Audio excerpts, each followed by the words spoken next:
just as we are a co-belligerent in Ukraine. We have from the very beginning been a co-belligerent in the war with Iran that Israel has started. No question about it. Yeah, and when it comes to how involved the US is going to get, right? I know that that's a major concern right now as we've watched some of Trump's commentary on social media in particular. What are your concerns about where that stands and what that could mean for the American people going into this? Well, we are committed to action against Iran. It's not a question of if that will happen, but when that will happen.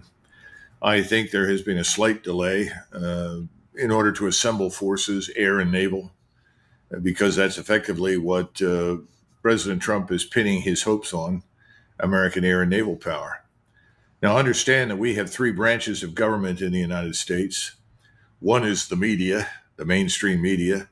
They are 100% in Israel's pocket. Then you have Congress and the White House. They are 100% in Israel's pocket. And then finally, you have the military industrial sector led by the retired and active four stars and their shareholders. They are 100% in Israel's pocket. So there is no debate about what will happen. We're going to launch, I would imagine, airstrikes involving primarily B-2, B-1 bombers, delivering very, very devastating, precise munitions, ostensibly to destroy the underground facilities that the Iranians have, and also, I think, to pursue this illusory regime change approach.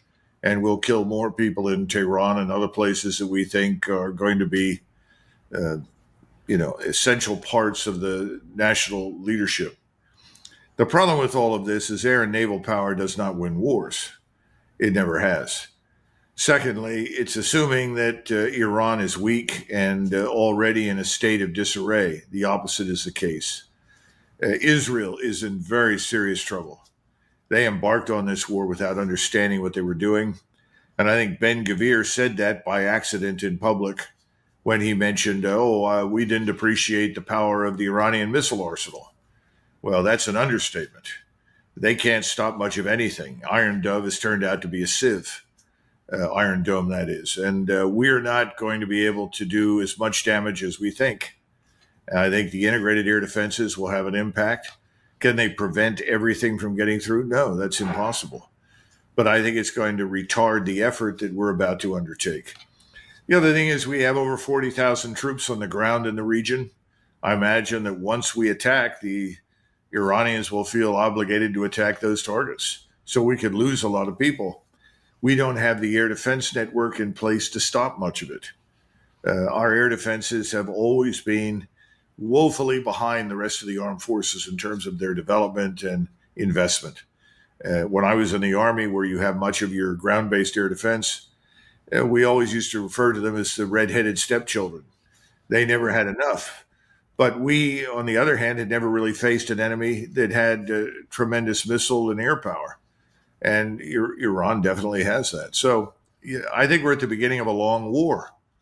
There will be no sudden surrender by the Iranians to Donald Trump, no matter what he's being told.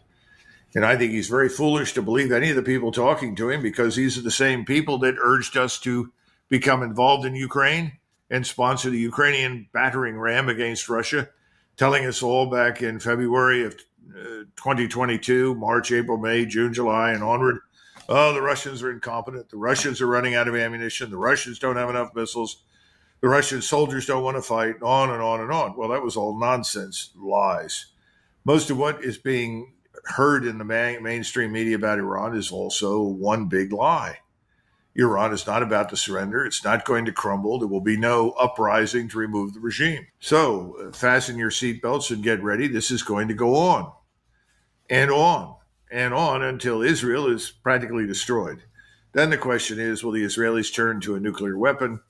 That, of course, is the last thing in the world they should do, simply because if they do use a nuclear weapon at some point in desperation, others in the region will suddenly produce nuclear weapons that will be used against them. And of course, that is a Pandora's box that no one in their right mind should want to open. But I don't think any of this is being carefully considered. Yeah, and that is a major concern, right? Because when I'm hearing Israel's defense minister saying Tehran will burn, I'm wanting to know, okay, what does he have in store? What is he thinking about? And I know that that's something that you've been really highlighting when it comes to the US is that we, well, as a country, don't necessarily look at future planning, right? Long term, what are our goals here? Instead, we're just running into this war. And exactly as you were noting, the expectation that Iran is just magically going to crumble, we're not seeing any actual evidence of that. So, what does that mean for where the US stands and really how much it's willing to get involved here? Because some of the statements we're seeing from Trump, it's clear that he's getting very frustrated, right? When he's tweeting out unconditional surrender, or he's calling for the evacuation immediately of Tehran, a city of around 10 million people. But beyond that, I'm also wondering, okay, what does this mean for what the US is willing to get into, especially when it comes to a president who campaigns so heavily on this promise of no new wars? Well, whatever he campaigned for, remember, he's entirely beholden to his real masters, who are the people that provided him with the money to seize the White House. And we know who they are. That is the class of billionaires like the Adelsons and others, and the Jewish billionaires that fund the lobby and helped him to gain the White House now want to be repaid in kind. So I don't think he has much choice.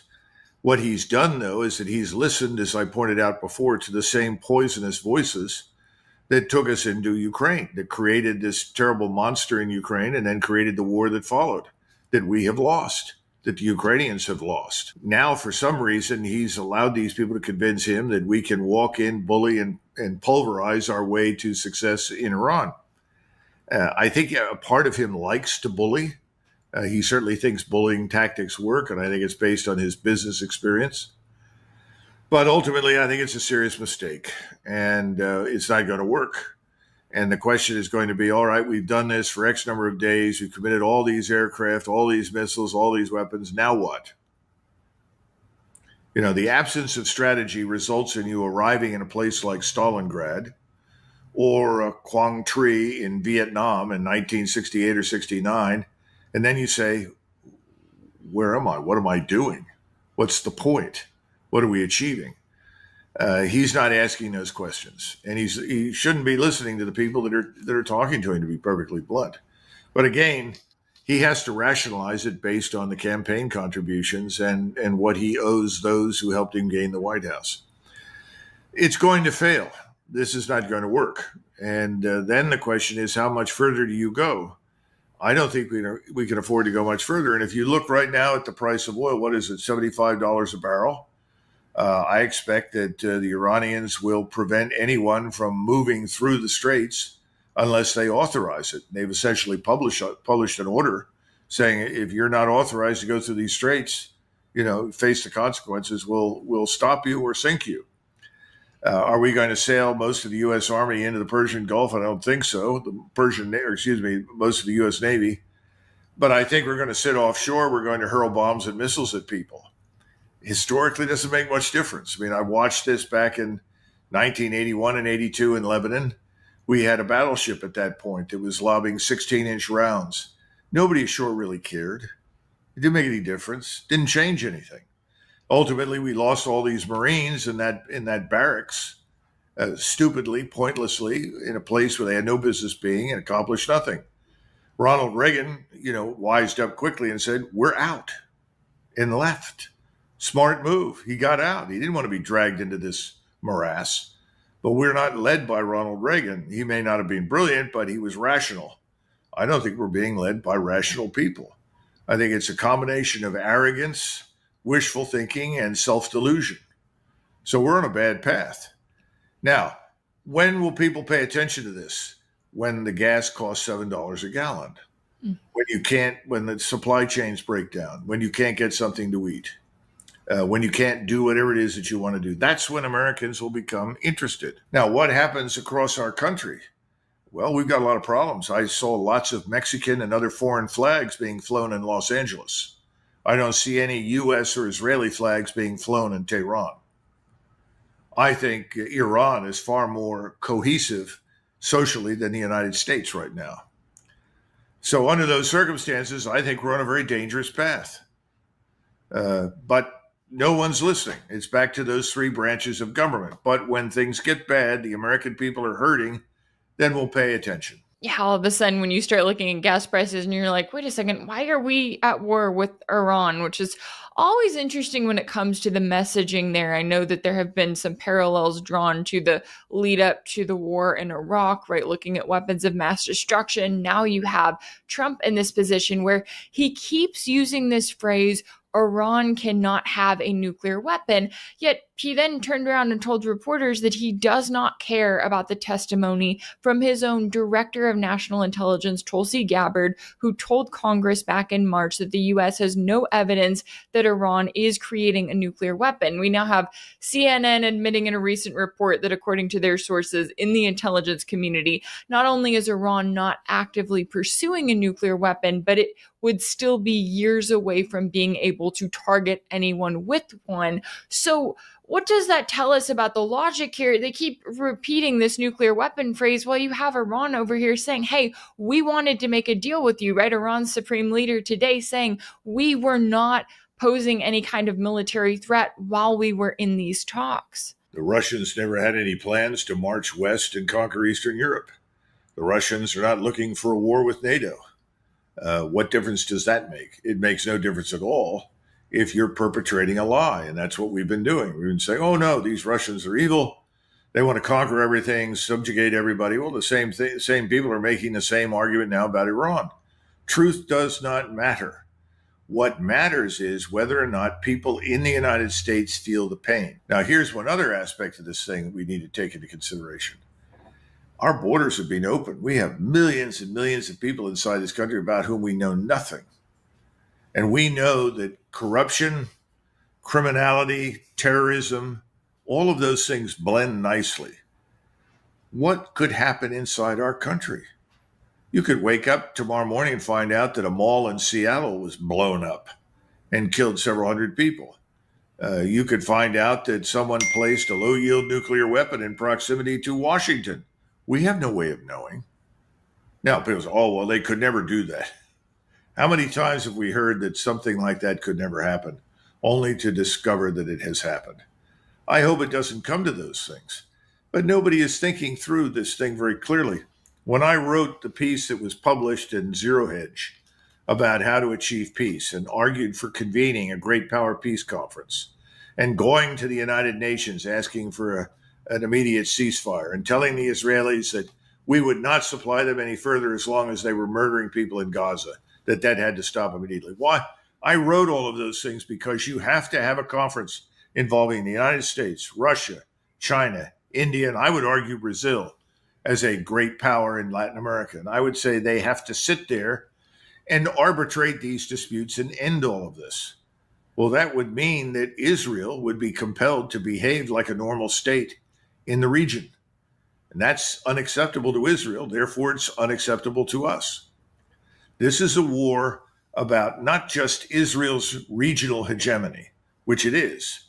It's also about financial hegemony in the hands of the United States, directed from New York City and the banks of Great Britain and the City of London. They failed to rip apart Russia, failed to destroy the state, failed to create chaos, and failed to exploit the resources. Now they've turned their attention to the Middle East. What do they want? They want the oil fields. They want to control the region. They have a terrible obstacle in their path right now. It's called Iran. The Iranians have said, no, we are a great civilizational power. We are not going to surrender. We will not turn our country over to you any more than the Russians would turn Russia over to the same financial interests in the West.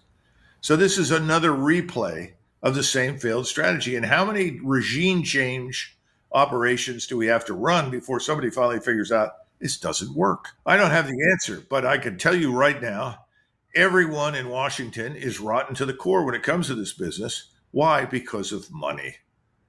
Everyone is greedy. Everyone wants more cash. The retired 4 stars, the active 4 stars, the senators, the congressmen, the president and his entourage in the White House, everything is about money. And same thing is true for the military industrial complex these industries is true for the media. Everyone is about money. So truth is in short supply. That it is. And it is interesting too, exactly as you were noting there. I'm thinking, okay, we keep going through this. And at the same time, the American people, we keep voting for the guy who is telling us, hey, no new wars. We're going to end the endless wars, right? We're going to put an end to what has essentially been US foreign policy as we know it. And then not only do they never do it, but we have this growing multipolar world, right? It's no secret that the US has been wanting to target Iran for a while. They've are targeting Russia. They would love to target China at some point. So when it comes back home to what this means for the Trump administration and for the Americans' trust in the Trump administration, where do you think that that stands, especially as we start getting to that point where gas prices start rising and people start looking around and going, wait a second, I thought that I voted for the opposite of this. And yet here I am stuck in what could possibly be another situation where you have American men coming home in body bags because they were sent to fight in yet another endless war that we were told we weren't supposed to be getting into. Americans have to come to the realization that this dichotomy, Democrats and Republicans, is meaningless.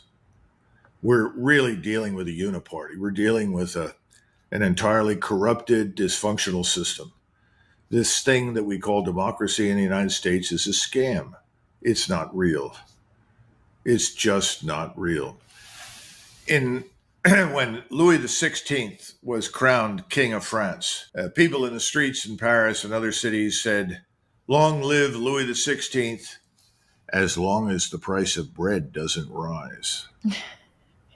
And in 1789, there was a revolution because the French people in Paris could not afford to buy bread. It spread like wildfire across France. Now, pick a commodity, whatever you want in the United States. Pick any place in the United States. And you've got a very similar situation right now. We don't have any authoritative media.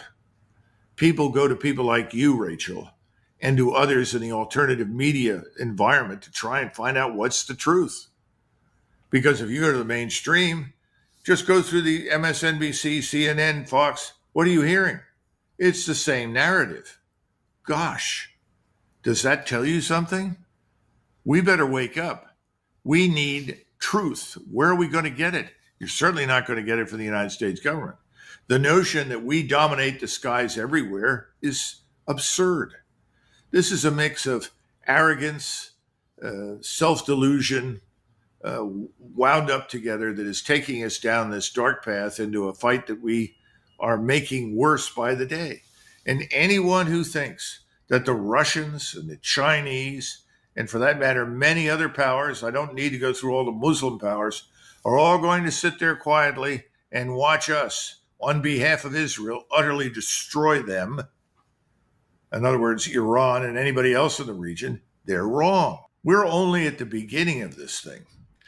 That's why I said we need a great power conference. Let's stop this before it begins. But nobody wants to. The three branches of governments refuse to. So where are the American people? They're not awake yet. They're too busy doing what they always do. As soon as they can pick up a six-pack of beer, go home and watch the game, that's what they're going to do. When they can't do that, they'll pay attention. Yeah, there is certainly a lot at stake here all around, and I really appreciate you taking the time to join me today to break down the latest, to also issue some warnings for the people who are tuned in. Maybe they can tell their friends and families to watch as well. Retired U.S. Army Colonel Douglas Macgregor, a defense and foreign policy analyst and former advisor to the U.S. Secretary of Defense. Thank you so much for your time and insight. Thank you, Rachel.